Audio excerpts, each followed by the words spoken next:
Welcome all to another episode of your favorite podcast, Targo. What a throwback jersey that is, You my like friend. it? You like the throwback Yeah, yearly? that goes The way back, the man. lotto, man. I Yeah, think I it's got the this. it's a big old patches on the shoulder for me. Oh, and they're like Yeah, velvet. yeah, right, man. Well, how are you doing, buddy? Doing good. How are you? I'm doing fantastic, and we'll get into the results here soon to why I'm doing fantastic. So let's get into it. Targo, what you drinking today? I am drinking Cali Squeeze Extra Lemon Chill. 9%. So, Wow. and this big old can. So I might Not be quite. feeling it by the It's end of not this. quite chill.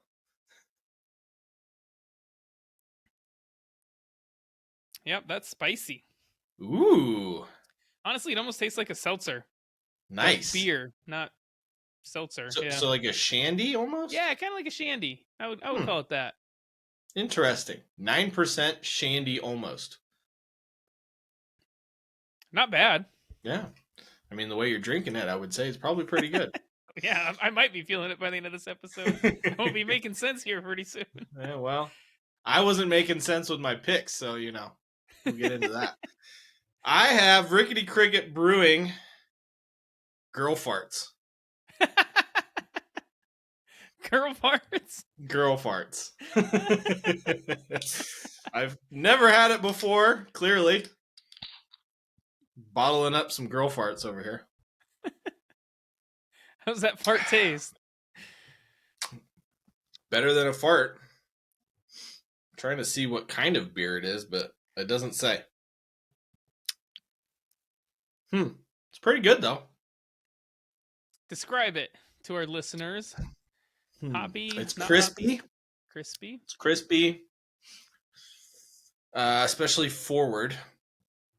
It's got almost like not quite a hoppy finish, but I would say it's somewhere between a Pilsner and an IPA.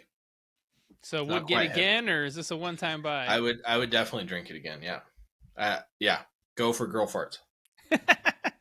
What a great name. What a great name. All right. Those are our brews. Let's get to some banter. Welcome to Brews and Banter. Make sure to check out our Facebook, Instagram, TikTok, our YouTube channel, and make sure to check out our merch on Redbubble. We got more stuff coming at you here soon. Looking forward to it. So let's get into the games, shall we? Yeah. English Premier League on May the 4th, Star Wars Day. Be with you. We had quite the matchup. We had Brighton against Manchester United. We both picked Brighton, and it took till the last kick of the game to get a result in this one. Brighton winning 1-0. Yeah, I almost didn't pick Brighton, if you remember. I do. I switched it. But I'm glad you didn't. Well, I'm not really glad you didn't switch your pick, but I'm also glad you didn't switch your pick. Lots of chances in this one. I mean, Anthony should have scored 90 seconds into it. Brighton looked good going forward. Anthony had probably 2 more golden opportunities in the first half, besides the one inside of 90 seconds. Yeah, too bad those chances didn't fall to Rashford. I know. Because he would have put them away, that's for sure. But second half was all Brighton. And this one took till the 99th minute.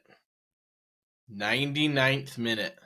VAR had a long look at this. Andre Mariner went to the monitor, which is always good to see because it never happens.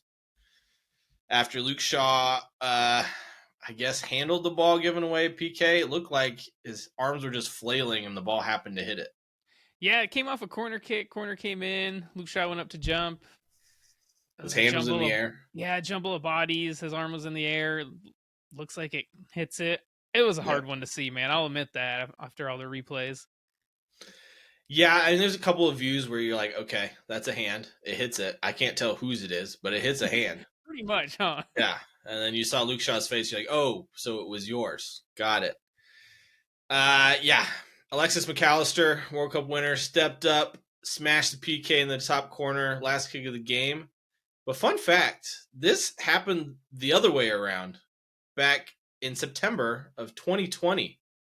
Bruno hit a PK in the 100th minute for the last kick of the game against Brighton. Oh, a little karma coming back, huh? Yeah. Yeah. And our boy, Kiro Matuma, man, how good is he? Dude, he's so fun to watch. I loved watching him run at Wan-Bissaka. Credit to Wan-Bissaka. He shut him down most of that game. I do feel like he wasn't getting Wan-Bissaka is around him. turning into one of the best 1v1 defenders in He the is a Premier great League. 1v1 defender, but going forward, I think is where Wan-Bissaka struggles. I But yeah, agree. Matoma, man, in the Premier League, he's statistically the best player in the Premier League at one-on-ones. Yeah. Fun fact, he did write his thesis in college on dribbling. And he was also a big fan of Cristiano Ronaldo, studied him quite a bit in his dribbling. Yeah. So makes yeah, it fun to watch. Puts it into practice, that's for sure. On the 6th, we had Bournemouth versus Chelsea. I want to say this was a relegation 6-pointer, but it really just solidified Chelsea are safe for the rest of the season because they won 3-1. You picked it. I wanted to go out on a limb, pick Bournemouth. They did not look great in this game.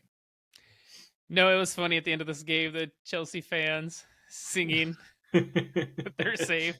We're staying up. We're staying up. That was funny. But Conor Gallagher got Chelsea started in the 9th minute with his 3rd goal in 2 months for the Blues. It was a kind of a cross. His or Chelsea's? Yeah. You're not wrong there. He's got Chelsea's. He literally has 2 of their 3 goals in the past month. Right. Until this game. And then they got Until 3. this game, yeah. But N'Golo Kante put in a cross. He heads it in. And then Bournemouth get one back to equalize. And what a goal, dude. Oh, so pretty. The build-up. Oh. Yeah. Looking more like Arsenal or Manchester City than Bournemouth. Old Arsenal. Yeah. 1-2 touches all the way down the field. And Matthias Viña is putting it in the back of the net. Yeah, that was 12 minutes after Conor Gallagher got his goal. Goal of the season, maybe? The build-up?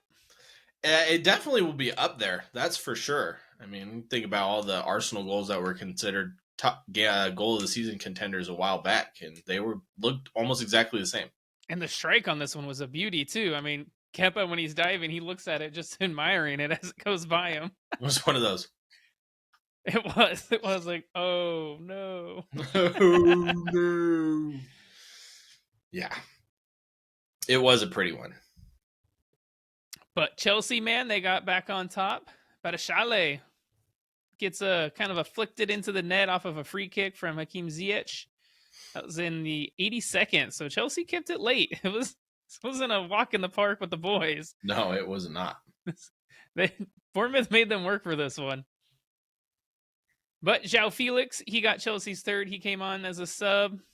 He got the 3rd one 4 minutes after Badashale's. And they made it 3 goals in one game. Yeah. Which First win since March 11th. Yeah, that's a long time, especially for a club like Chelsea. And yeah, like I said, this is the most goals they've scored in the last month. More goals in this game than they scored all of last month. Yeah. Well, I think it's the last 2 months combined, ain't it? I didn't look at that. I just saw it was more than the last month. More important. If it's 2 months, then ouch. Yeah. They've been so bad. But Chelsea safe from relegation. I guess it's the most important part. We're all kind of hoping they would get down into that scrap, but wasn't to be. Not this year, at least. Next up, we had the perennial juggernaut Manchester City against struggling Leeds United. We both picked City. This game was a lot, not as close as the scoreline suggested. I'll say that. It ended 2-1, but it should have been a lot more for City. I won't lie. Yeah, they obviously dominated this game. I think the main talking point was the Ilkay Gundogan PK miss. Erling Haaland handing him the ball and Pep not being too happy about that. Yeah, they spent about 10 minutes during the broadcast showing Pep yelling at him. Haaland gave Gundogan the ball. He had scored the 2 goals, so he was on a hat trick. So he thought he was being nice. But at 2-0 up, man. Yeah. Leeds was still in it. For the third. And sure enough, they missed that PK. Leeds come down the other end and get a goal through Rodrigo. And game on. The last 5 minutes of that game were a little nervy for Man City. Yeah, it was very nervy for them. First game in charge for Big Sam Allardyce, though. And let's talk about that first goal from Manchester City. What a goal it was. And Kevin De Bruyne putting on his wizarding hat yet again. Oh, all of it, man. It was Gundogan had a beautiful ball over the top to De Bruyne. De Bruyne, yeah, laid it off for Holland. And that was the one that Holland missed. That wasn't the Oh, goal. yes. Sorry. The goal came. It was they're pretty much the same. It was Riyad Mahrez out on the wing, rolls it into the center for Gundogan, who slots it home. But yeah. One in the right corner, one in the left corner. So yeah, not the first goal, but the first real opportunity for Manchester City. And Holland should have scored it. But Kevin De Bruyne, man. Leaning away from the ball outside the boot, almost a no-look pass right to the feet of Holland. Yeah, beautiful outside of the foot. Yeah. Akanji coming off injured in this one. Big blow for City for the Champions League. I think he plays. I think it was just it's a knock. Precaution. And you were right. He did rest Jack Grealish. I think you called that. So good job. Yeah. I mean, the way that Leeds are playing this season, how good Manchester City are, even on their bench, there's no reason to risk him. So, next up, we had Crystal Palace against Tottenham Hotspur at Tottenham Hotspur Stadium. You picked Spurs. I picked a draw. This could have been a draw, but Spurs narrowly get the 1-0 win. Yeah, this one was, I don't want to say a snooze fest, but it's pretty close. It was not the most entertaining game. Not at all. But yeah, Harry Kane got the goal just before halftime. He had a lovely ball out to Pedro Porro into space. What a signing he's turning out to be for Spurs. And then Porro puts in a cross, and Kane's there to head it in. I think I heard some stat that was his 10th headed goal of the season, most of any player in the Premier League. Yeah, which is surprising because, Erling Haaland has 35 now. So you'd think at least 10 of those would be headers, but they're not. Nah, his are all tap-ins, man. Don't you know that? And most of them, yeah. Tap-ins or breakaways, man. It's ridiculous. Oh, man. And coincidence, Eric Dyer didn't start in this one. Spurs and they win. Won. Yeah, Eric Dyer is not looking good here. He is not. And I would say he's definitely their weak link on defense, especially. Oh, 100%. 100%, man. Especially in that Man United game. It was for everyone to see. Not only did he miss that open header, put for Manchester United's, I think it was their first goal, Marcus Rashford just ate him up one-on-one. Yeah, sat him down. Next up, we had Wolves. Ooh, I did want to ask you a question, though, before we move on. Yes. So let's enter a fantasy world here. Pretend we're in a fantasy land. And Harry Kane and Erling Haaland are on opposite teams. Okay, so Kane plays for City, Haaland plays for Spurs. Yeah. That really is a fantasy land. How many goals does each of them have this season? I would probably say right around the same, but the opposite. Like Harry Kane probably has 35 and Haaland probably has around 25, 26. You think Haaland would score 25 goals on that Spurs team? I would. Yeah. How? Why? Who's giving him the service if not Kevin De Bruyne? I mean, we talked about Kevin De Bruyne's beautiful layoff for Haaland. And... Yeah. I mean, you got Heung-min Son, you got Pedro Porro. I mean, even Perisic has been good on the wing, at least putting balls into the box. Might not be somebody there half the time, but Erling Haaland has that innate ability to be where he needs to be to score a goal at all times. I don't think so, man. I do not think so. Not for Spurs. Haaland doesn't have that creative ability like Harry Kane does. Harry Kane is playing lovely balls for those wingers to get them into scoring positions. Haaland doesn't do that. Fair. And I think Harry Kane is just as good a finisher as Erling Haaland. Just about. I'll say just about as good as finisher. Okay. Yeah, it's a fantasy world, so I mean anything could happen. I could be terribly wrong. Spurs would still be Spurs in a fantasy world, so that's what I'm saying. So I guess just to give the listener some perspective, Harry Kane has 26 goals so far this season. Haaland has the 35. And so I think Harry Kane would get 35 goals if he was on that Manchester City team. Oh, I 100% agree. Yeah, any world-class striker that's on that team right now probably gets at least 30. But yeah, so that was my question. We can move on now. Yeah. I mean, it's a great question. I just think Spurs are still Spurs, and Manchester City are that good. And so that's what I think as well. I think even hauling on Spurs aren't probably much further than where they are right now. Yeah, they just have more years with Erling Haaland instead of 30-year-old Harry Kane. Is he 30? He's 29, isn't he? 29, 30, right in there. Yeah. Could be 31. I don't know. I don't pay that much attention to how old he is, just how good he is at scoring goals. And he's very good at that. So yeah, I mean, Lewandowski's 37. Benzema's 37. I think Lewandowski's 34. Yeah. Benzema's 37. So, yeah, age is a number for strikers. Other parts of the field, different story. Moving on. Wolves against Aston Villa. We thought this would be a walk in the park for Aston Villa, both picking them to win. They lost 1-0 to Wolves.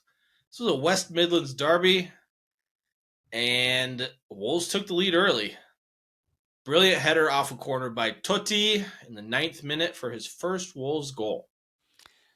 Yeah, and credit Wolves, man, keeping that high-flying scoring Aston Villa team out of the net.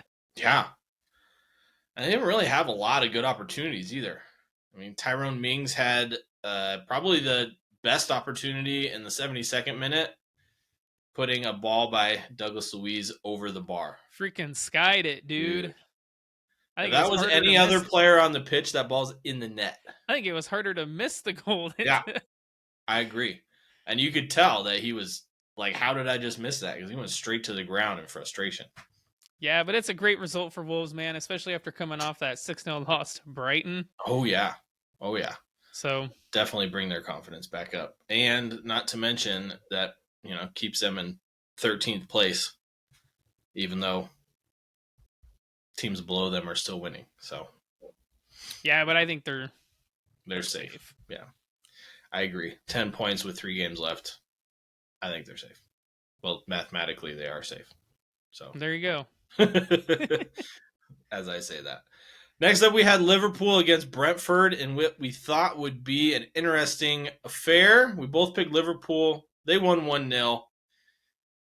But not a ton of real good chances for either squad in this one. Mo Salah getting the game's only goal in the 13th minute to continue his scoring streak, which spans, 4 or 5 games now? Something like that. Yeah. Guy's in hot form, that's for sure. Yeah. He's scored now 30 goals, 3 straight seasons. Yep, this is 30 goals in all competitions for him. Yeah. For us saying he's having a bad season, no. Yeah, I take it back. What a second half of the season for him. Brentford didn't really trouble Alisson at all in this game. They did look threatening, but they couldn't test him. No real, shots on target. There was pressure, I would say, on Liverpool on their defense, but no good chances, on goal. Yeah. I mean, they had a goal from Mbeumo taken back for offsides, but other than that, nothing really in terms of goal scoring opportunities. So yeah, I have another question for you. Does Ivan Toney... I like questions. Yeah, does Ivan Toney stay at Brentford, or does he move to a top 4 club in the Premier League? I'm not sure about a top 4 club, but I definitely think he leaves Brentford.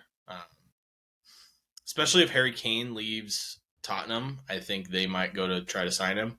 I think there's a club in West London that's looking exactly for what Ivan Toney is. Yeah. Chelsea. Yeah, I think they would be looking at him. I don't know if he would want to go to Chelsea because technically that would be a step down for him. I don't think he's payday, all about, man. Big I don't know payday. if he's all about the Benjamins, man. He's not a spring chicken, man. He's 27. He's in his prime right now. Yeah. I think going to Chelsea 3 years. You know where he would fit in perfectly? And I think it was either Paul Merson or Ian Wright that said this, but man, would he be a perfect fit? Yeah, he'd be a perfect fit at Arsenal. Arsenal have Gabriel Jesus, Eddie Nketiah, Florian Balogun coming through. I just don't see Nketiah being that step up for a backup. And yeah, Balogun would be great if he has the same form as he does in the French league, but they're too small. I don't see it happening with those two guys. I think Arteta will give Balogun a chance. Yeah, possibly. So, what do you guys think? Let us know. Would Ivan Toney be a great fit at Chelsea, Tottenham, Arsenal? He's rumored to be linked to Newcastle. There's another one, top 4 side. My brain doesn't quite compute that yet, but yeah, kind of going back to this game, it was kind of interesting. Cody Gakpo started in the midfield for this game. weird. So it's kind of interesting because obviously Trent now with his kind of new position coming into midfield and Gakpo playing in midfield. Does Liverpool really need that many midfielders now, do you think? No. Maybe one or two? If they work in midfield, yeah, I still think one or two. I mean, Jordan Henderson's on his last legs. You got James Milner as a backup. He should probably go, yeah. And Yeah. then Naby Keita. And Keita and Oxlade-Chamberlain are going to leave on freeze. So I guess I got another question That's for it. you. Yeah. Who would you play as your top 3 at Liverpool then? Your front 3? Your front 3, yeah. Well, Mo Salah, Darwin Nunez. And it's tough on that left side. You can play Gakpo, you can play Jota. I probably would go with Jota, though. Or Luis Diaz, even. Yeah, Luis Diaz, probably. So you go Diaz, Nunez. I'm surprised you picked Nunez. Yeah. It's just they're so interchangeable, the 3 of them.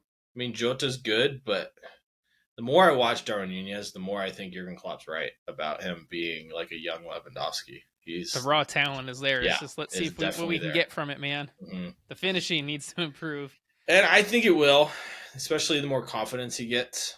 I think you nailed it right there. Confidence is going to be. He needs to score a couple goals in some games, and I think we'll watch him fly. Yeah, especially with Mo Salah in hot form and Luis Diaz back, and that front 3 is scary. But you could interchange any of them, and it's still just as scary. So, well, yeah, I think they've won how many games in a row now? Is it 6, 8, something like that? Yeah, it's definitely 5. I think it's 8. Yeah, I mean they're only 1 point behind Manchester United, who have a game in hand. Yeah, I'll ask you a question about that top 4 race here later. Yeah. But before you do ask me that question, let's get into the big game of the weekend. Second versus third on May 7th, we had Newcastle and Arsenal. We both were torn on who to pick in this one because Newcastle's a hot hand. Arsenal hadn't been doing great leading up to this game. I went with Newcastle thinking that William Saliba being out would be the main deciding factor. Didn't even matter. It didn't matter. Newcastle dominated the opening, I would say, 10 minutes 10, or 15, so. Yeah. They looked very dangerous really early. They had 2 to 3 great chances that could have been converted. Jacob Murphy hitting the post, and Joe Willock was through on goal. Both missed. Honestly, this one could have ended like 7-5. Oh, yeah. It was so back and forth, and God, what a game it was. For a neutral who's not Arsenal or Newcastle fan, that was one to enjoy, for sure. Yeah. For us Arsenal or Newcastle fans, man, hearts in throats. Whole game. It was. But Arsenal, man, they got the first goal against the run of play. Beautiful strike from Martin Odegaard. 25 yards out through the legs of Botman into the bottom corner. Nick Pope barely saw it. What a strike. And then Arsenal got, honestly, in that first half, because let's see, Martinelli got put through on goal. Yeah. Nick Pope saved it. Bukayo Saka got put through on goal. Nick Pope saved it. Martin Odegaard got through on goal. Oh, Nick that's Pope the one that saved it. Yeah, that one he should have scored. All 3 of them probably. Odegaard had the best chance out of all of them. Yeah. That's for sure. But man, what a game by Nick Pope. It was fantastic. Some fantastic saves. And the second half came around, and Newcastle came out flying again, hitting the post again. Aaron Ramsdale had to come up with some amazing saves off of that one off the header. Yeah, they had a couple, man. And then that tackle from Xhaka, man, that was as good as a goal. That was going in. That was going in. Ramsdale would have had no chance on that one. What a tackle it was. And he came from out of nowhere. I put my head in my hands. Like, oh, this is a goal. And out of nowhere, Granit Xhaka, flying tackle, saves a goal. And that would have been the leveler. And Martinelli hits the crossbar. And then Martinelli got the second one. Sort of. More of an own goal. Sort of. He crossed it in, and who did it come off of? Fabian Schär. Yeah. Fabian Schär. Yeah, into it the was. net. I mean, he didn't know much about it. He played dangerous ball across the box. If he hadn't got a foot on it, it went right to Bukayo Saka. I think Odegaard was also Or right Odegaard there. was there too. Yeah. But Fabian Schär went to poke it out and hit it right past Nick Pope, right into the middle of the goal. But no, Arsenal played really good, man. Jorginho looked cool, calm, collected in that Oh, man of the midfield. match, Jorginho. Thank you, Chelsea, He played for giving us fantastic. 6 points and Jorginho. It's honestly, it's almost the stuff off the ball he does. Some of his little touches in the space where he can draw a foul and kind of slow down the play. Because Newcastle were, like I said, they were flying. Yeah. And so those slowdowns in play, he stays on the ground for, a few seconds, rubbing that ankle and then hops back up. It's the little things like that that can help you in a game. Yeah, and I remember, the first time Arsenal played Newcastle during, earlier in the season, and it ended in a draw 0-0. Newcastle did that the whole game. Just tried to slow things down, wasted time. So good on Jorginho for using reverse tactics on that one. Yeah, Xhaka also had a fantastic game, man. He was almost on the edge there of it boiling over, but never quite got there. So it was good to see him. He's getting better at it, so it's good to see. This was a feisty game. Even Jesus and Kieran Trippier were getting into it. Mm-hmm. Yeah, it was. Gabriel Martinelli celebrating in front of the Newcastle fans. That picture will live long in my brain. All the Newcastle fans flipping him off. It's great. But yeah, great job for Arsenal. They keep Manchester City honest now. So title race is on. That's for sure. Newcastle did impress me in this game, though, especially going forward and on the counter. How well they could just go from defense to attack on blink of an eye, pretty much. I mean, it was both these teams. Just yeah. Honestly, this game could have gone any way. Like you said, it should have been like 7-6, 7-5. Newcastle would attack, lose the ball. Arsenal would attack, lose the ball. Newcastle would attack. It was just back and forth, man. Yeah, it just shows the fitness levels of these players. Like, holy cow, what they're able to do and put their bodies through. I could never do that. Not at this age, man. Not at this age. I couldn't do that when I was in college either. Too many brews, man. Yeah. Too much banter, too many brews. You name it. Next up, we had West Ham against Manchester United. I picked a draw. You picked United. And West Ham getting a surprise result over Manchester United 1-0. Holy cow. Losses in a row for Manchester United. Yeah. What? When Rashford doesn't score, they suck. Rashford, yeah. Rashford's their whole offense, man. Haven't you figured that out? Well, it was very prevalent in this one. And David De Gea is awful. Yeah, I should say I would have put it a little nicer. That Manchester, when Rashford doesn't score, they suck. I would have said they do suck. If Rashford doesn't score, they don't win. But well, when De Gea makes an error, they lose. It was a terrible one, man. Like, it was holy crap. He was standing on the top of the 18 till Benrahma got to like 30 yards out. It's not even that. It's like the ball just rolled over his hand. I mean, it wasn't a hard shot. Said Benrahma gets put through on goal. He has a little toe poke at it, which should be, an easy save, and it just rolls over De Gea's hand. Yeah, So do you think United should move on from De Gea? Yes, 100%. So who do they get? He's been a liability all season. David Raya, be first person on my list if I was, United. They probably could go for Jan Oblak from Atletico would be a great signing too. Maybe Keylor Navas? Yeah, possibly. I don't know if they want someone that old. Probably want someone a little younger that they can keep for a while. But yeah, De Gea, they're looking at contract negotiations. Do they? Do they not? Ten Hag has come out and said he wants him. Yeah. Well, he better do better because he's looking more and more like Hugo Lloris than David De Gea. So it's funny. I heard that comparison today. Yeah, they're making calamitous errors, both of them. So you have to. They're the only ones in the Premier League that are doing that. I will say De Gea has saved United in some games with his saves. 100%. 100%. When he's on, one of the best goalies in the world. One of the best shot stoppers, I will say. And when with he's not, feet, different awful. story. Yeah, he's awful. But United looked more dangerous in the first 20 minutes. West Ham had a penalty shout on the stroke of halftime. The ball striking Victor Lindelof in the arm. No PK was given. Correct call? I thought it should have been a PK, man. The way he moved his arm towards the ball. It was 100% towards the ball, hit him right in the hand. I couldn't agree more. Yeah, I was just waiting for your answer before I deliberated on mine because how that was not given, I will never know. If he doesn't move his arm towards the ball, I would say no, but the way he moves it. Yeah, and we'll get into VAR a little later. But no one knows what a handball is, so. Yeah, no one knows what the handball is, so no one knows what offsides is, no one knows what a handball is, so maybe just play without rules. There you go. It's a simple solution. Free for all. Free for all. All right.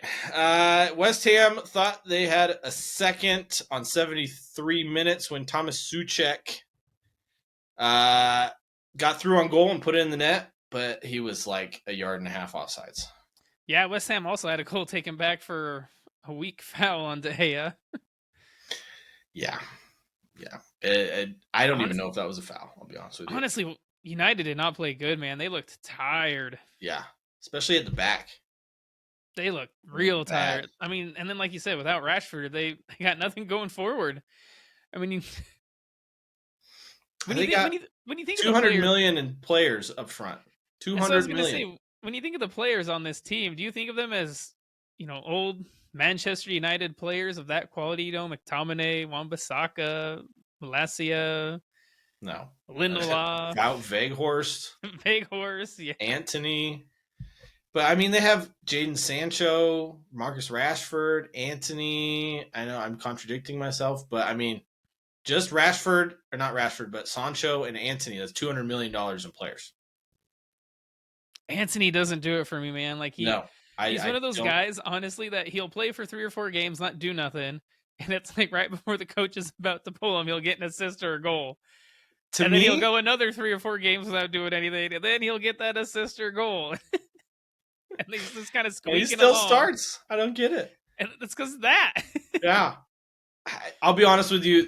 I saw this somewhere. I'm not going to take credit for it, but Antony is what you would get if you ordered Cristiano Ronaldo off of Wish. The bootleg Cristiano Ronaldo. He's shorter, has a worse temper, thinks he's just as good on the ball, slower, and not a great finisher. So, yeah. Sums it up pretty good for me. Yeah. So, question for you. All right. Does Manchester United finish in that 4th spot? Yes. But why? here's why. So they got the game in hand. Mm-hmm. And then if you look at their schedule, I would say United have a pretty easy schedule coming up. Yeah, the Fulham one could be tricky, but other than that, yeah. So they're at home to Wolves. They should win. Away to Bournemouth. They should win. Home to Chelsea. They should beat Chelsea at home. Yeah. And then Fulham at home. So those are all very winnable games. And you look at Liverpool, who's right behind them, hot on their tails. Liverpool have to go to Leicester away, and then Villa at home, and then Southampton away. Yeah, and Villa at home will be a tricky one. That one could be a tricky one. But honestly, United should win out their games. Yeah, but the way they've been playing, I toss a coin. You're not wrong. If they continue not to win, then yeah, if they lose another 2 games in a row here, you bet you're. I think if they drop 1, maybe a draw. I guess they got to drop 4 points essentially. So because Liverpool are on fire right now, man. Yeah, and I don't see Liverpool losing the rest of their games or any of their games remaining. They do struggle away, and Leicester are going to be. They're going to need some points here. Yeah, they're going to be fired up, but their defense is so bad.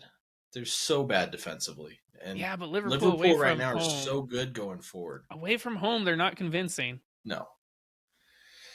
And United aren't either, but 3 of their last 4 games are at home. So I'll put it this way. I think Arsenal have a better chance of catching City than Liverpool do of catching Manchester United.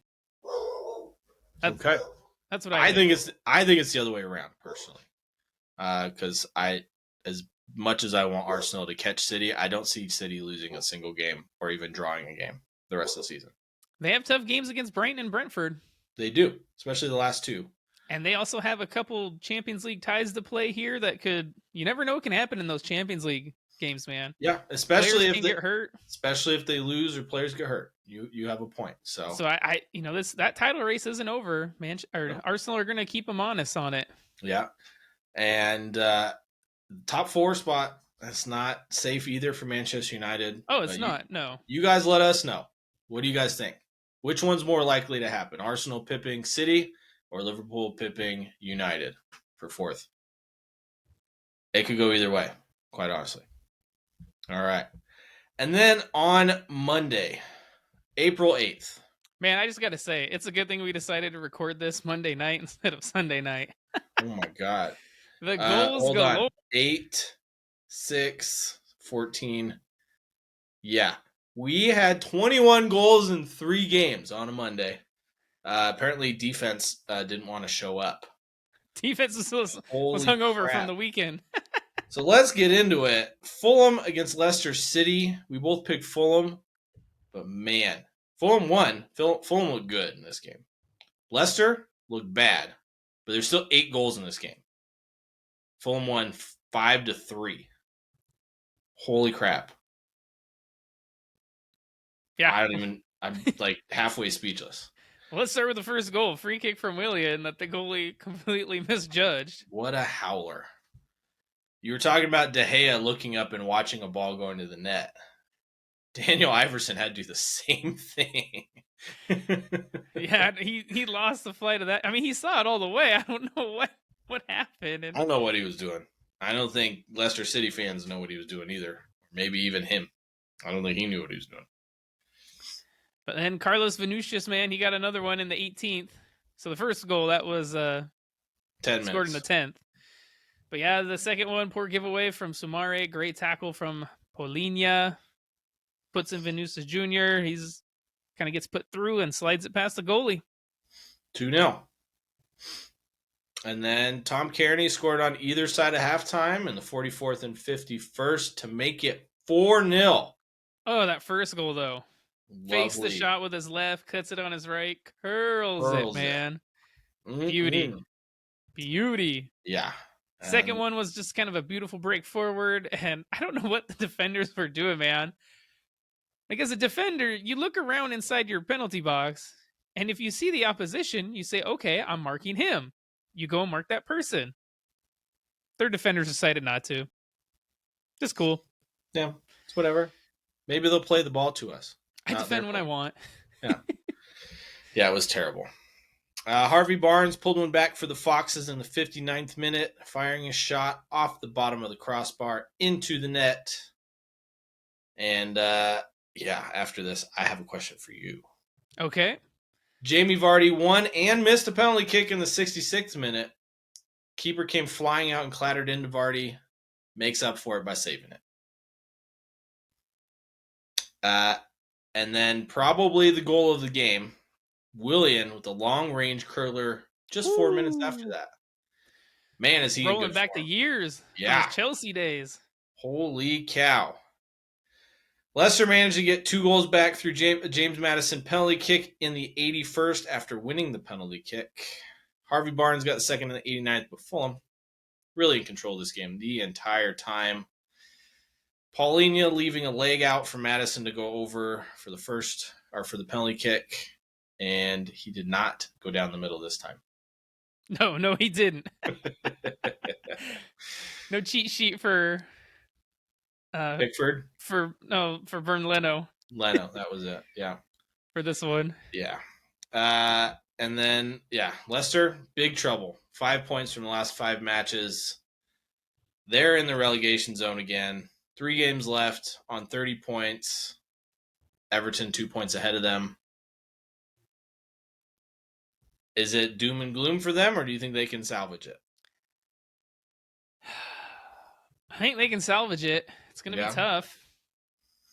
It is. They got some tough games coming up. Liverpool, I think they play, Forest or West Ham coming up soon too. Let's see. I pulled it up. They got Liverpool, Newcastle, and West Ham. There it is. I think they might be doomed. Yeah. Yeah. And in saying that, Harvey Barnes, he's one hell of a player.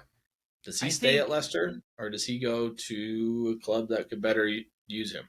Oh, I think that club will get picked clean, man. Harvey Barnes, Kelechi Iheanacho, James Maddison, Yuri Tielemans. Yeah. Yeah, they're gonna lose a lot of players. And yeah, I only see him honestly getting 3 points. Maybe 3 points. You gotta beat West Ham. That's about it. So yeah, it's tough. I don't want to see them go down. I really don't. I think what you see right now in the relegation zone of Leicester, Leeds, and Southampton, I think that's who goes down. I think you're onto something. Everton with a huge game against Brighton, and we will cover that next. So, Brighton against Everton. Good segue there, bud. We both picked Brighton for this one, and it was anything but Brighton in this one. Everton with a huge win, 5-1. Oh my goodness. Brighton losing to both Everton and was it Forest? They lost Forest, yeah. In the span of a week and a half?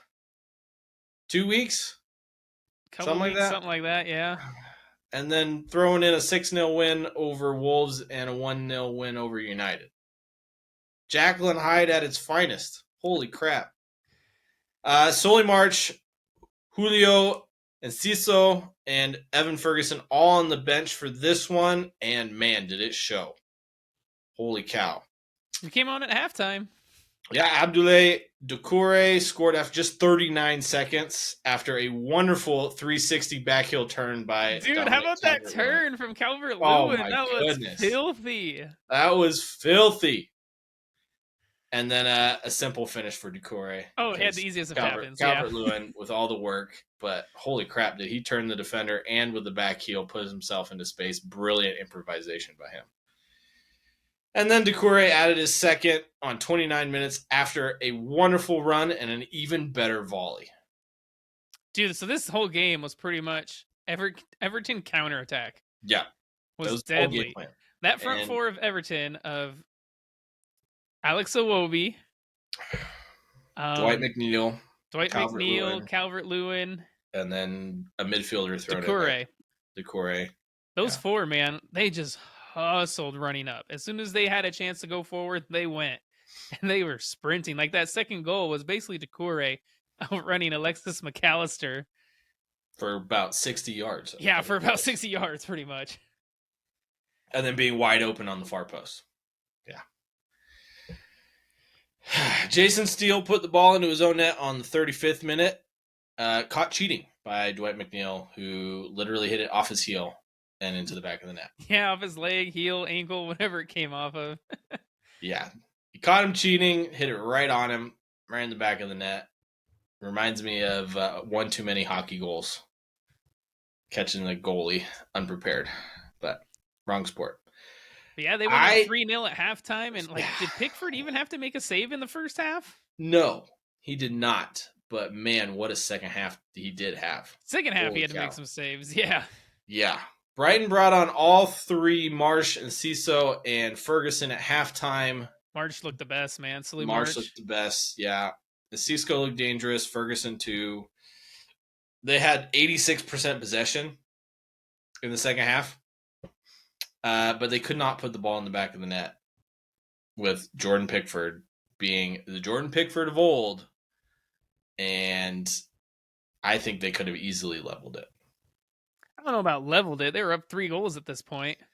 There was a sequence of probably about 20 minutes where it was McAllister hit the post. I think Pickford had a nice save, but I don't know about 3 goals worth.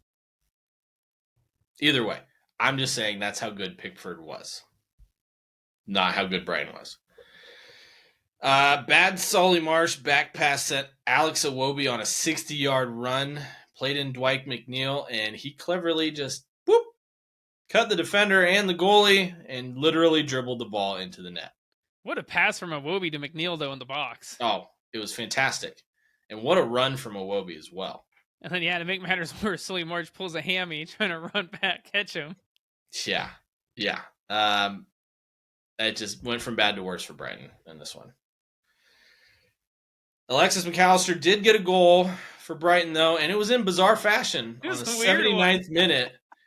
Hiro Matoma hitting the post, and McAllister laying on the ground has the ball hit him and went into the back of the net. It looks like, Matoma does something, I can't remember, but he hits it off the post. McAllister's on the ground. It bounces off of his shoulder into the goal. Pretty much summed up Brighton's day. The only way they could actually get the ball in the net. And then Dwight McNeil made it 5 after yet another devastating counter. This time, thunderous drive into the top corner near post beats Iverson, I think. I don't know who the goalie for Leicester is anymore. Yeah, he's the one filling in. Not Leicester. But honestly, I did not think he was going to take the shot there. I thought he was going to cross or cut it back. Or all of a sudden, the ball's in the back of the net.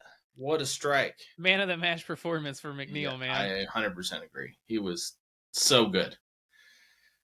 So, huge 3 points for Everton. Huge, man. Takes him out of the relegation zone.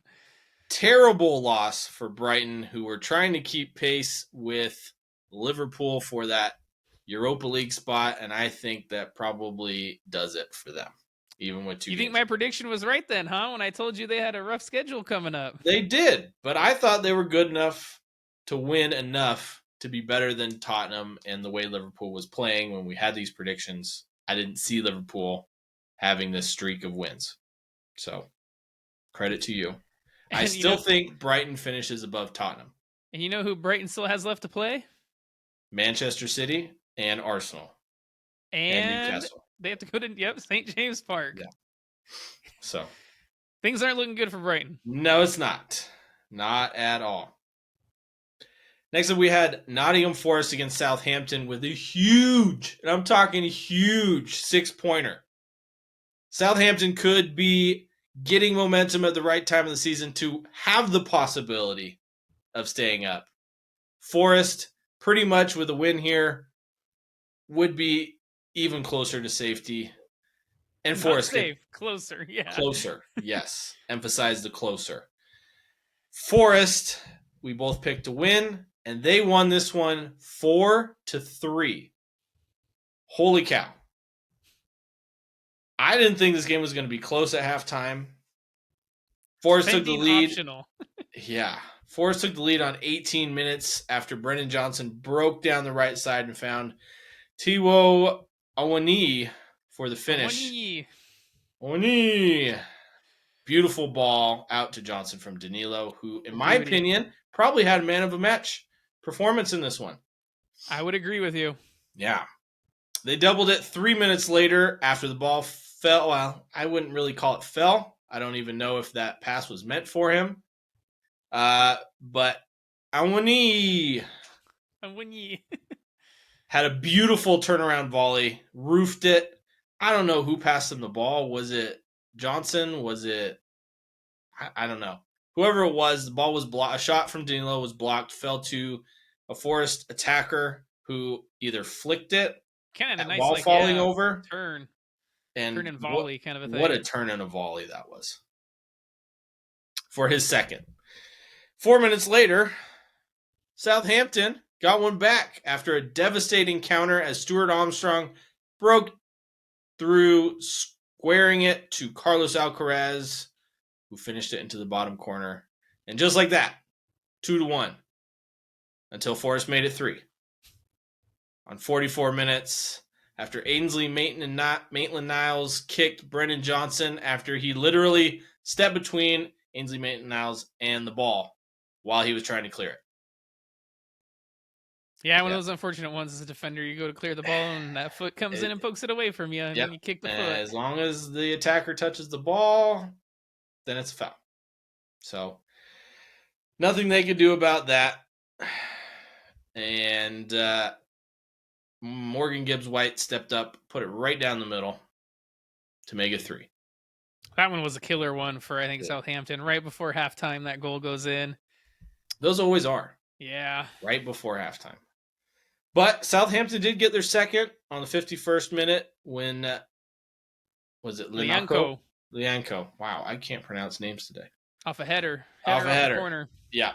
And man, was he excited after that one. Holy cow. Southampton had been putting the pressure on up to that point, and then after that goal, Forest kind of grew back into the game a little bit. Started getting some counterattacks going. Yeah. Until Forest got their fourth. Yeah, Forest got some counterattacks going and got their fourth. Yeah. Danilo smashed the ball into the roof of the net.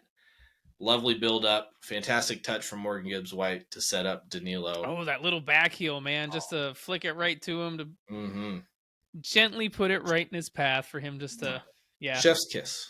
Just to smash it into the net.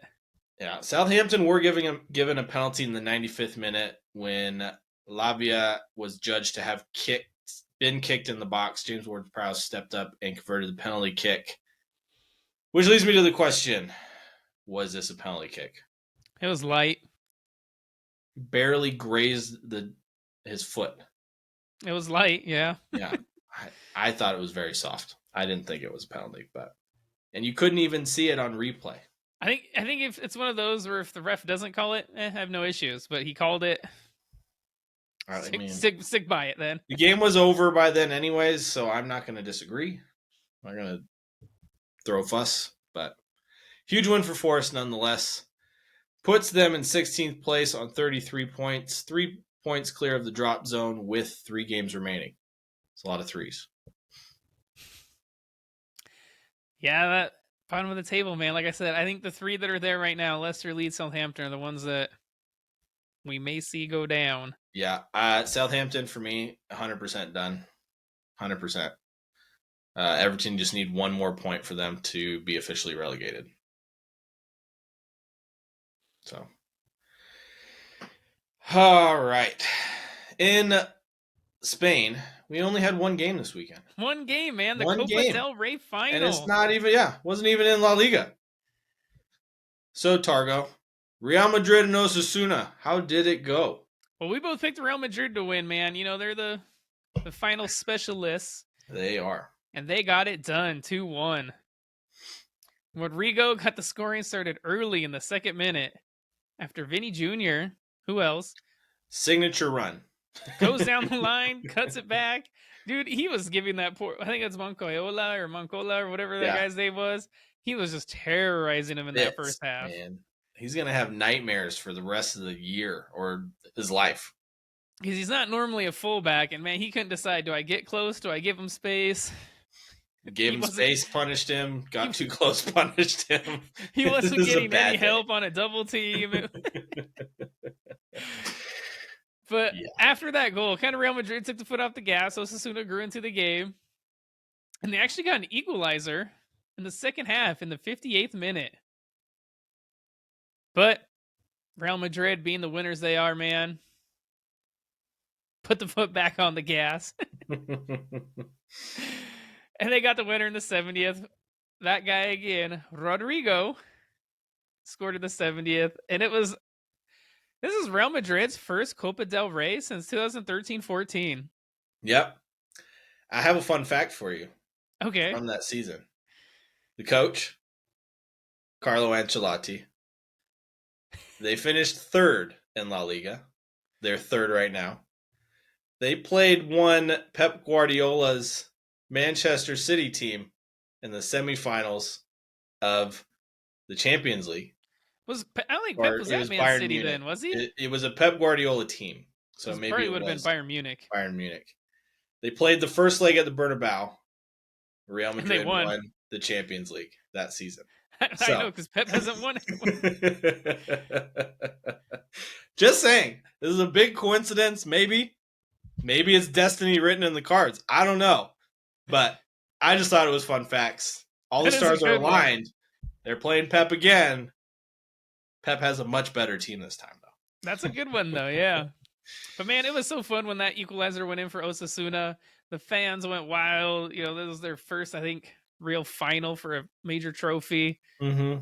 So it was good to see that. A little bit of heartbreak for them. Yeah. Team from Pamplona. Yeah, and they were only promoted, 3 years ago? Yeah, years they ago. just kind of soared up. Yeah. So good for them. Off to the Bundesliga on Cinco de Mayo, May 5th. We had Bayer Leverkusen against Cologne. We both picked Leverkusen to win, and they must have had one too many tequilas, man. 'Cause they lost this one 2-1. I know I did. I didn't have any, but I had one too many cervezas. Okay. Davy Selke scored for Cologne in the 14th minute. Leverkusen drew level through Admin Adli, in the 28th minute. Selke got his second in the 36th.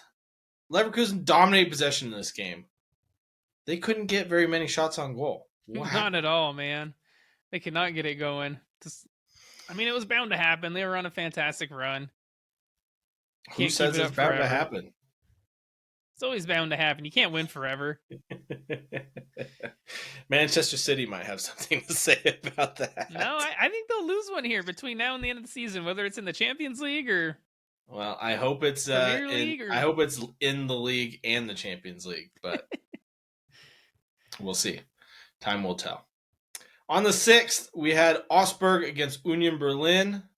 We both thought Union were going to just have an easy cakewalk, and they apparently thought it too because they lost 1-0. Yeah, they did. They took the lead in the 53rd minute by a goal by Diondrena Bello. Or Belgio? I don't know. Anyways, again, same as the Leverkusen game, Union had the possession and opportunities, but couldn't finish and couldn't put the ball in the net. Seems to be a theme. Next up, we had Freiburg against RB Leipzig. We both picked Leipzig, and they won 1-0. They were made to wait till the 73rd minute for their Late breakthrough. winner. Late-ish winner. Kevin Kampel. Again, dominating possession. Majority of the opportunities could only put one in the net. At least they got one. At least they got one. And then we had Werder Bremen against Bayern Munich. We both picked Munich. They had a narrow win, 2-1. Benjamin Pavard had a point-blank header saved in the 21st minute. How did he manage to miss that? I don't know, man. Anywhere but at the goalie, and he scores. Anywhere. Could even have been down at the ground, and it would have missed the goalie. But no. Serge Gnabry started the scoring in the 62nd minute. Cross goes into the box. Ball bounces around. Gnabry with a poacher's finish. Leroy Sané doubled the lead 10 minutes later, finishing low into the bottom corner. Beautiful pass, beautiful finish. Yeah. Kind of curled it around the goalie. Yeah. Typical Leroy Sané finish, I would say. Yep. And then the goal of the game, Niklas Schmidt got one back for Bremen in the 86th minute. Golazo!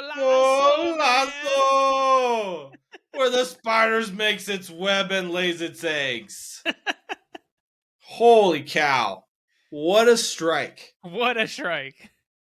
If you haven't seen it, please check it out. You can find it on ESPN. It was amazing. Moving on to the team in second place in the Bundesliga. Borussia Dortmund played Wolfsburg on May 7th.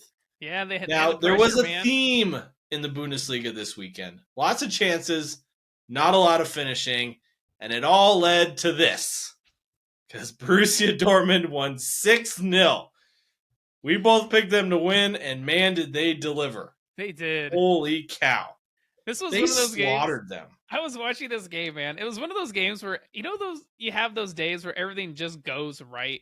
Mm-hmm. Every pass is perfect. Every shot goes into the top corner. Every, little thing is just, that was Dortmund on that day.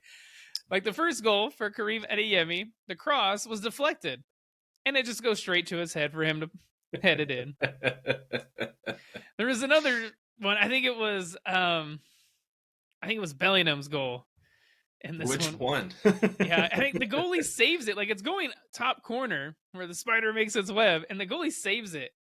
But then it pops straight up, and the bounce when it drops down takes it into the goal. So the ball goes straight up, has a spin on it, and the spin takes it into the goal. It was just one of those like, oh, that one was so unlucky. But Sums up the day. Everything going Dortmund's way. yeah, pretty much. I mean, Sebastian Aller got on the score sheet in 28th minute. Daniel Malen, 37. Bellingham got his first, 54th minute. Adiemi got his second, 59th. He missed a penalty kick for a hat trick. Yep. Bellingham got his second in the 86th. But man, this was the performance we've been waiting to see from Dortmund all season. Yeah, Bellingham looked like a stud in this game. Adiemi looked really good in this game. He is so fast. Oh, he's so fast. And he's raw. He's only 21. Yeah, they looked real good. Yeah. I mean, I really hope that Dortmund can keep hold of Bellingham for one more year. It's not going to happen, but one more year. He's going to Madrid, man. That team would be really giving Bayern Munich fits next season if he was able to. But that win keeps them 1 point behind Bayern Munich. And, I mean, they only have 5 games left, man. And Munich, I would say, almost have the tougher run. They have a tough Leipzig game. Yeah, coming up here this week. So, let's see what Dortmund can do. Out for. Yeah. Till then, let's move to Serie A, where we had a bunch of really big matches. All right. And we're going to start on May 4th with Udinese Napoli. This one was for all the marbles. Napoli get a point. They win the title. We both picked Napoli to win. They got a draw. It was 1-1. Nonetheless, they clinched their first title in 33 years. Woo! Since the likes of Diego Armando Maradona. 50,000 fans filled the Maradona Stadium to watch this game on big screens. I saw that because it was in Udinese. And man, was that a sight to see. They're the first team to win the Scudetto outside of Turin or Milan since Roma won it in 2001. Been 22 years since a team outside of Milan or Turin has won the title. I will say this is a fourth different team to win the title in 4 years. So Juve, Inter, Milan, AC Milan, and now Napoli. Yeah. Yeah, after a long run where Juventus seemed to win every single year. I think they won like 10 or 11 in a row. Yeah, it was ridiculous. And they got caught cheating as well somewhere in there, but whatever. Sandy Lovric opened the scoring for the hosts in the 13th minute with a well-placed finish into the top corner. And then Napoli equalized on the 52nd minute with the ever-present Victor Osimhen. Pounced on a rebound to score. Really weren't a lot of chances in this game, though. No, there weren't. No. You would think you would love this wonderful performance to pretty much sum up your season to win a title, but you know what? I think at this point, Napoli fans will take it. An ugly draw for the title. No one cares. Pretty much. Yeah. I mean, you got the title. Who cares, right? Exactly. Who cares how you won it? Who cares? Next up on the 6th, we had the start of our big games. We had AC Milan against Lazio. At the time, it was 2nd against 5th. Milan winning this one 2-0. I picked a draw and you picked Lazio. Milan must have been mad at us. But what a win going into their Milan derby in the Champions League Semi Final. Ismail Benacer putting Milan into the lead in the 17th minute for his second goal of the season. Yeah, it was kind of a poor giveaway from Lazio. Milan put the pressure on him. Benacer kind of turned the ball over right at the edge of the box. Terrible place to give the ball away, and they were able to finish it. Yeah.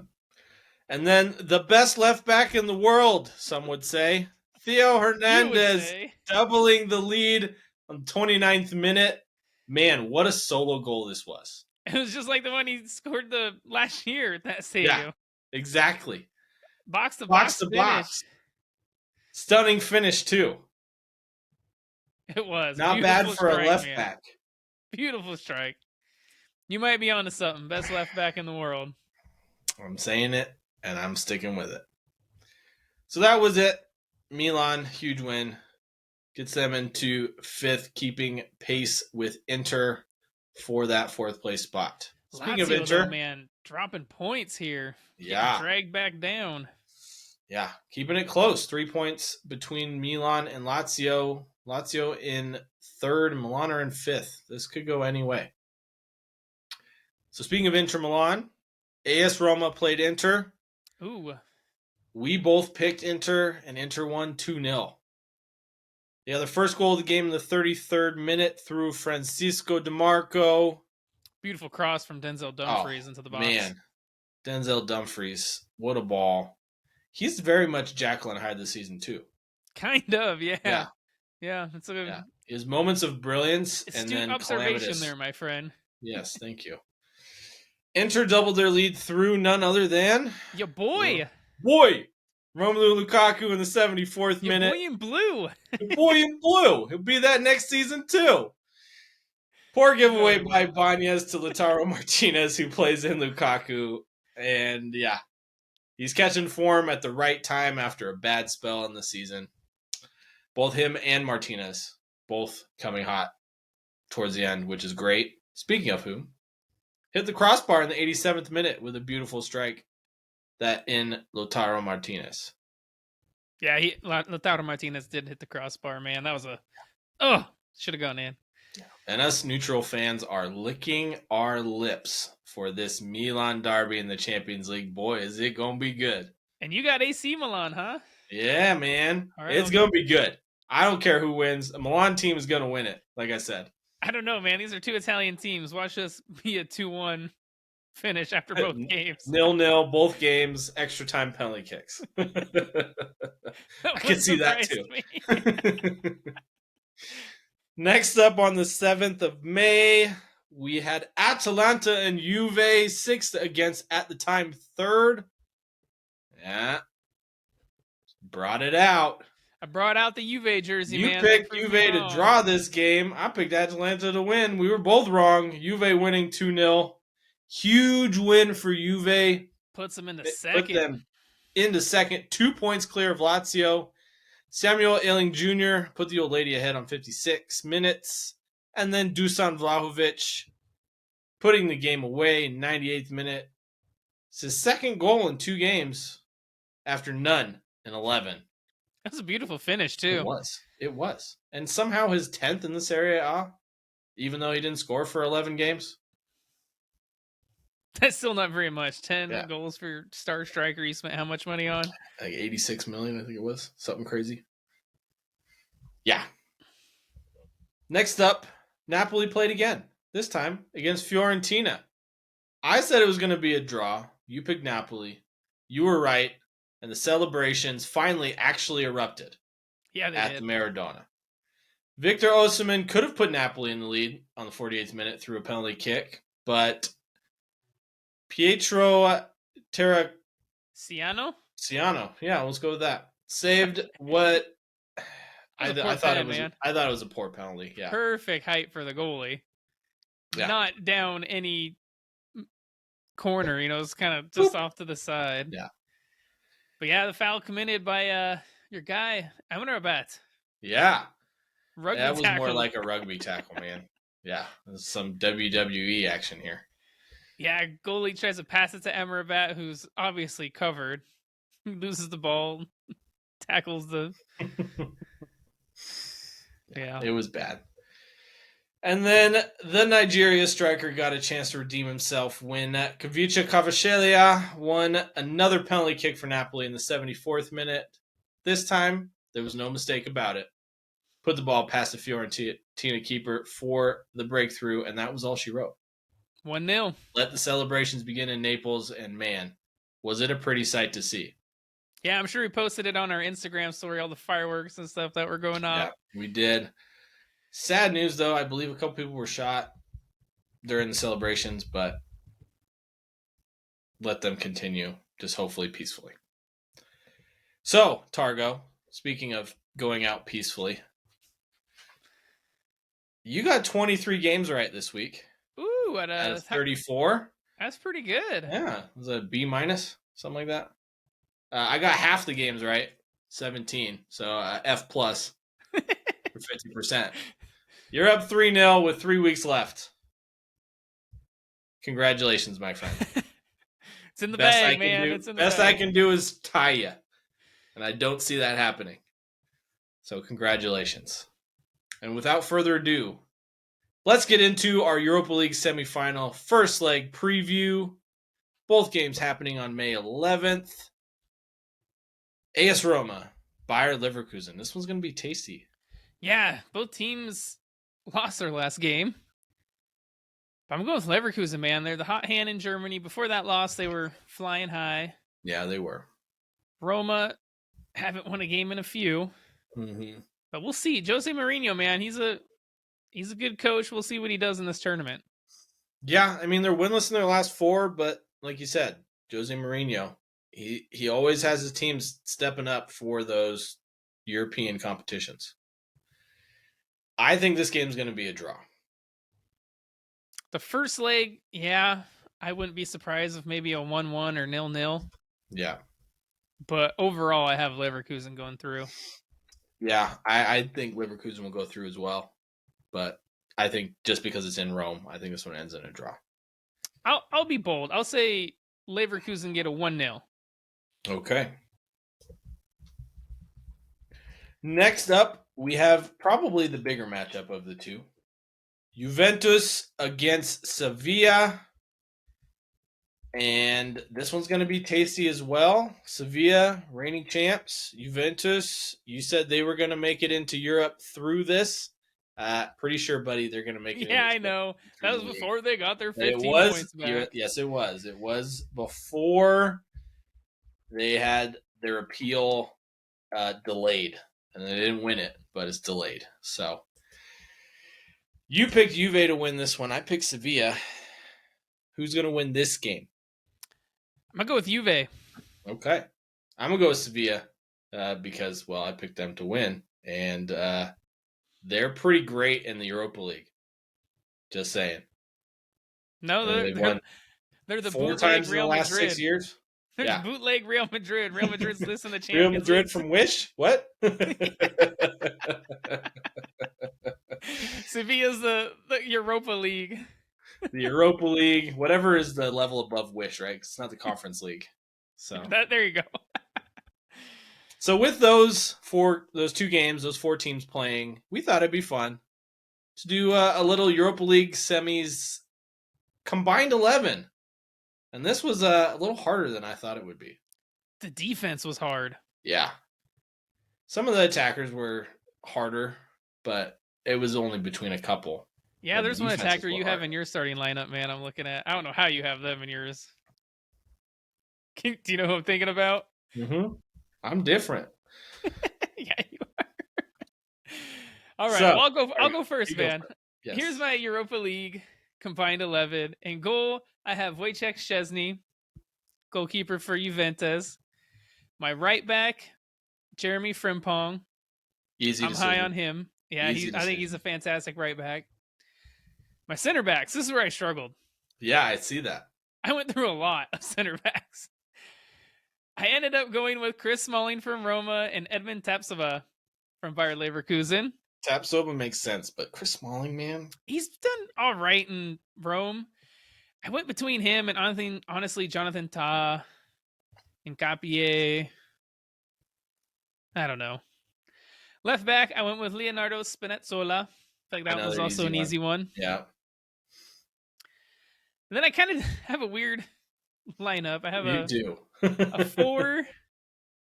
I'll call it a 1-4-1. It could be a 4-3-3. So my defensive midfielder is Manuel Locatelli. Easy decision. From Juve. Then I kind of have, instead of them being central midfielders, they're almost attacking midfielders. Both of them. It's a big hole in midfield. I have, Florian Wirtz and Paulo Dybala. Wirtz from Leverkusen, Dybala from Juve. On my right wing, I put Moussa Diaby. It was between him or Angel Di Maria. Yeah. Went with Moussa Diaby. My left wing, I have Federico Chiesa. Because he's a baller. Mm-hmm. And up top, I went with Youssef in Nasiri. Solid choice. I Yeah. almost went with Tammy Abraham, but Had to go with the leading scorer in the Europa League, man. well, that's Di Maria, man. He has like 4 or 5 goals in the Europa League. And so does En-Nesyri, though. He's only got like 3. In the last 2 legs against Man United, maybe. I think he only got 2 in those. He hadn't scored in a while. Huh. Well, either way, great choice. Okay, let's hear your Europa League. All right. I went all over the board and tried not to pick who you picked, so here we go. In goal, I went Rui Patricio from AS Roma. Stud. He has been for a while. And he's, bailed out Roma quite a few times. Still Right got a few back. howlers in him. He does too, but so does Szczesny, so that's why he doesn't play for Arsenal anymore. Rui Patricio for goalie. Right back, easy choice. Jeremy Frimpong. Surprised you didn't go with Bonu. You seen Bonu for your goalie. I thought about it. I did. But Patricio just shot out on a page. I don't know. Okay. You also have Bonu as your backup on your I did, list, yeah. I was debating between him and Szczesny. Yeah. Center backs, I went with Jonathan Tah.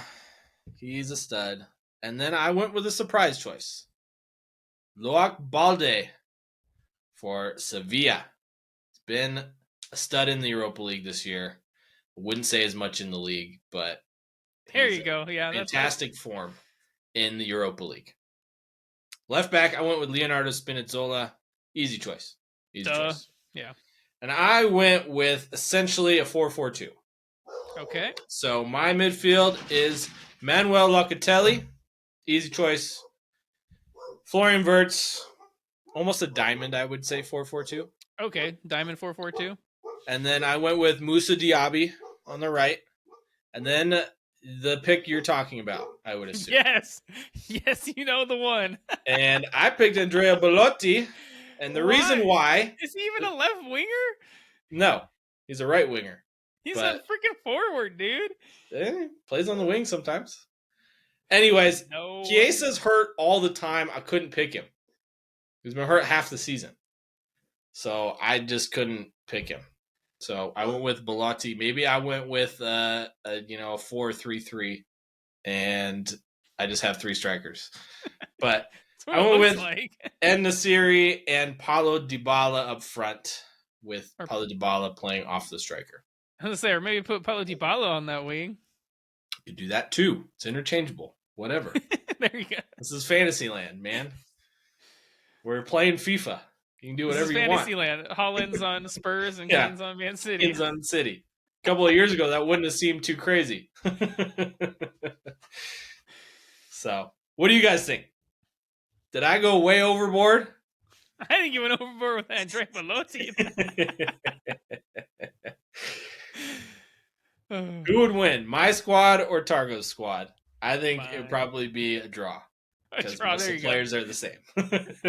Yeah, there are quite a few similarities there. But who would you guys pick as your combined 11 for the Europa League Semi Finals? You got AS Roma, Juventus, Bayer Leverkusen, and Sevilla. Let us know on our Facebook group, Instagram, TikTok. Sorry, I'm feeling this 9% beer, man. I can tell, man. It's good thing it's the end of the episode. Holy cow. Yeah. But yeah, make sure you guys follow us on all those things. You'll get up-to-the-date news, our live reactions to games. I know Josh put out a good reaction to the Arsenal win over Newcastle, so you guys will want to check that out. And yeah, that brings us to the end of this episode. Yeah. Till next time, love you friends. guys. Thank you. Thank you. Cheers. Cheers.